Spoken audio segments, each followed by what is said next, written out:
Hey, what's up guys? It is Yoda here from Yoda Games, and today is July 4th. That's right, Independence Day, and as you can see, I am decked out in red, white, and blue here.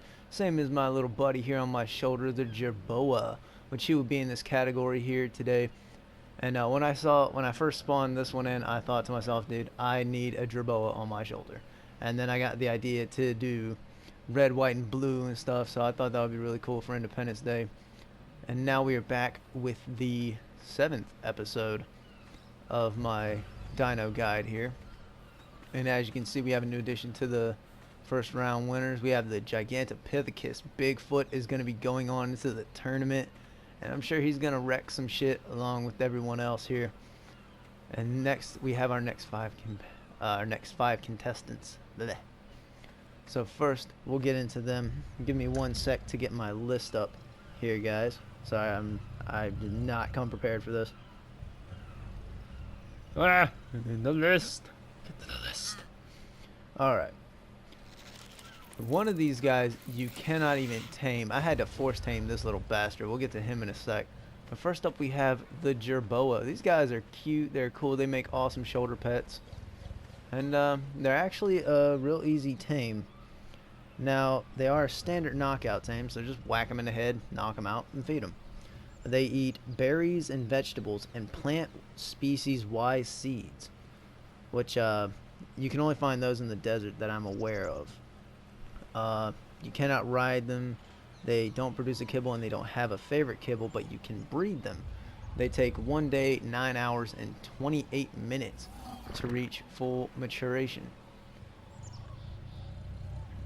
They're found all over the scorched desert, and the Jerboa, along with the bug creature there, which we'll get to in a sec, are only found in scorched earth.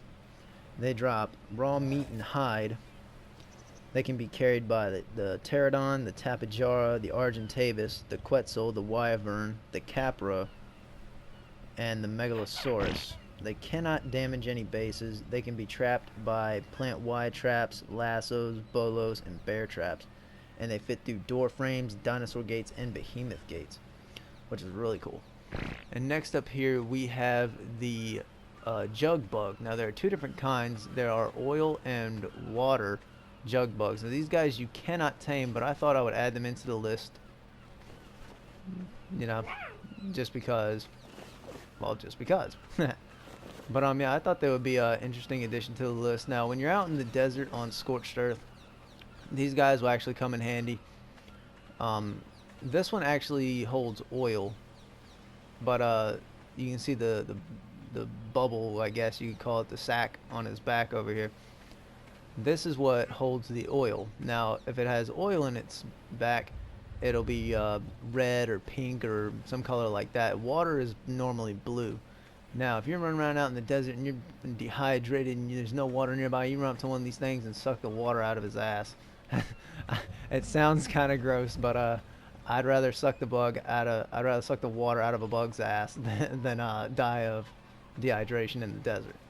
These things are really creepy too, and it took me a minute to actually tame him because I spawned him in and he spawned in wild. And he was flying all around up in the air and stuff, and I'm over here running around trying to catch him, and he lands over here on the ground, and I was sitting there trying to force tame it, and it just wouldn't work, and we landed. I actually got him. So these guys are definitely interesting.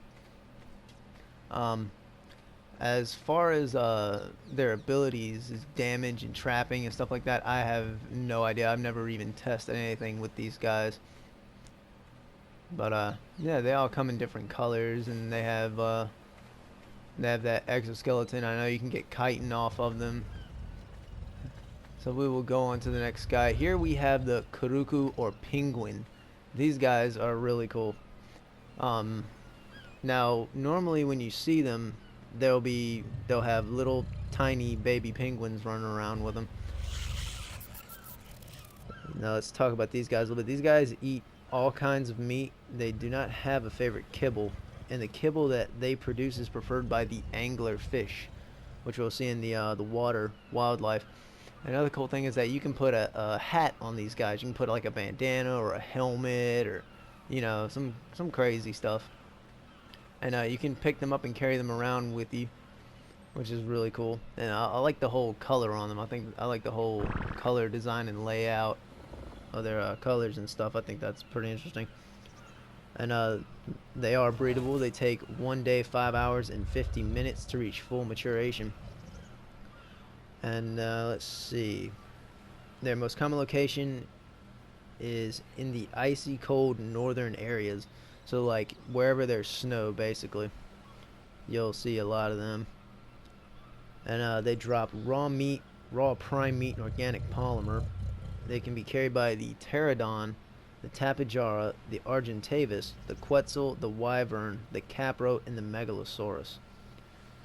They cannot damage any bases. You can trap them with a bolo and a bear trap, and they only fit through dinosaur gates and behemoth gates. These guys won't fit through a normal door frame, which I think is kind of odd. Let's get a side by side with this thing.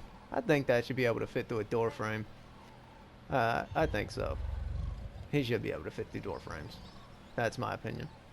But anyway, next up, guys, we have the capro, the caprosuchus here, which he is some type of alligator dog type creature that roams around the swamps. These guys will pull you off a dino, they'll pull you off a boat. If you're walking around the swamp, they'll pick you up and run through the swamp with you in their mouth.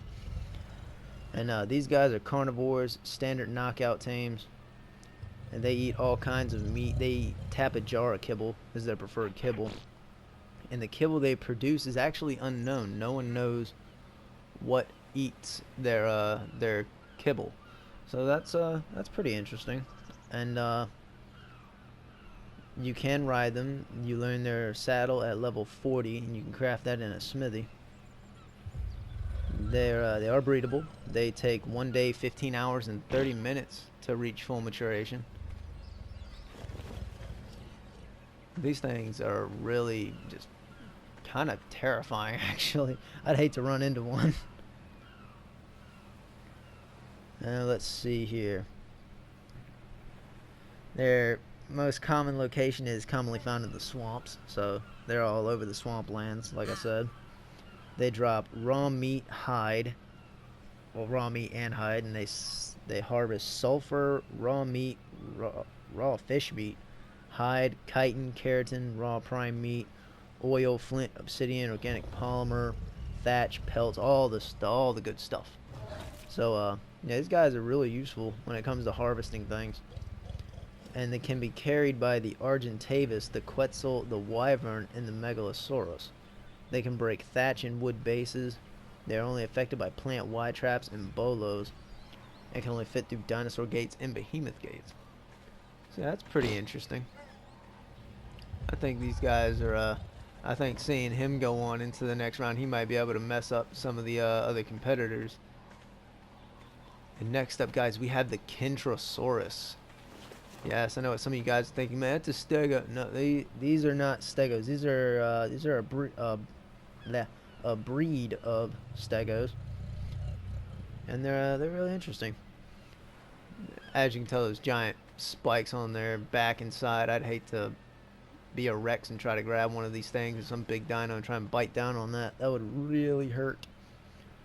But they are herbivores. They eat berries and vegetables, and they prefer compy kibble.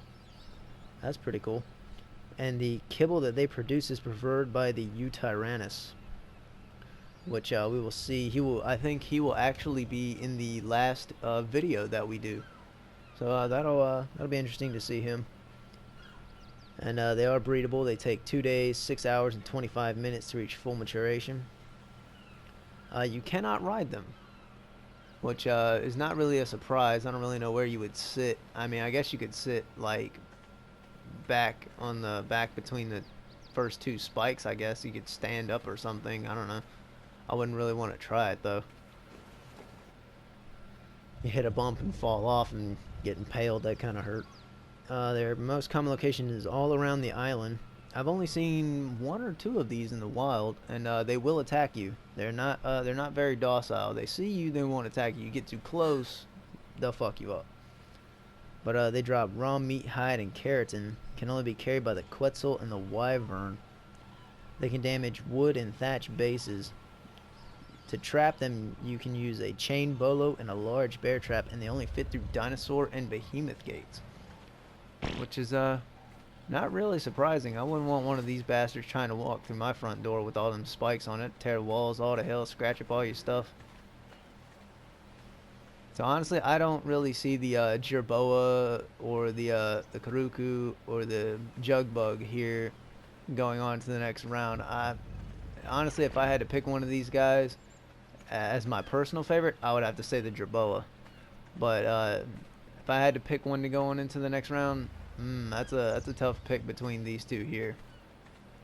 The Capro and the Kentro. I think the Kentro would actually do a lot better, but that Capro has the ability to pick up certain dinos, and you might be able to mess some stuff up. You never know. Excuse me. So yeah. But I think that Kentro might be able to mess up one of these competitors a little bit better than that Capro. Let me know down in the comments which one of these animals you want to see going into the next round with our 6 competitors here. Let me know down in the comments. That's going to sum it up for this video, guys. Don't forget to subscribe, drop a comment, smash that like button down below, and I will see you guys later. May the force be with you.